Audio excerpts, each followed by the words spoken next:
పాపాన్ని తీసి పడేయడానికి ఎలా వచ్చాడు చెప్పండి? రాజుగా వచ్చాడు. ఎందుకు? ఆడు రాజుగా ఉంటే మనల్ని అందరినీ దరిద్రులా తయారు చేస్తున్నాడు. ఇప్పుడు మన జీవితం మీద ఎవరు రాజుగా ఉండాలనుకుంటున్నాడు చెప్పాలి?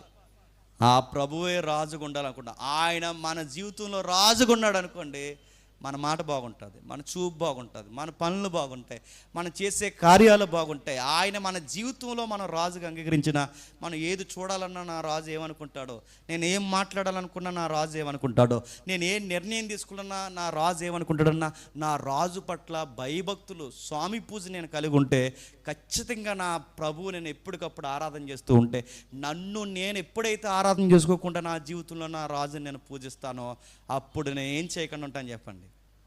అది. అందుకే పాపమే నా మీద రాజు అయితే నేను రోజు చేసేది ఏం చేస్తాను? పాపం చేస్తాను. అందుకే ఈడు నా జీవితంలోంచి రాజుగా పోవాలి, మరొక ఆయన నాకు రాజుగా రావాలి. ఆ రాజు ఎలా వస్తున్నాడంటే గాడిద పిల్ల ఎక్కువ వస్తున్నాడు. ఏమెక్కి? ఆయన రాజు అని చెప్పడానికి గాడిద పిల్ల ఎక్కువ వస్తున్నాడు. అందుకే ఆయన రాజుగా పుట్టాడు. రాజుగా పుట్టినవాడు మొట్టమొదటి సంతకం పాపాన్ని రద్దు చేస్తానన్నాడు. పాపాన్ని రద్దు చేసి ఏమన్నాడంటే, ఇప్పటి వరకు వాడి కింద మీరు బానిసలుగా ఉన్నారు, ఈ రోజు నుంచి రండి, నా దేవుని రాజ్యము సమీపించుచున్నది చెప్పండి, ఆ రాజ్యములోనికి చెప్పండి ప్రవేశించండి.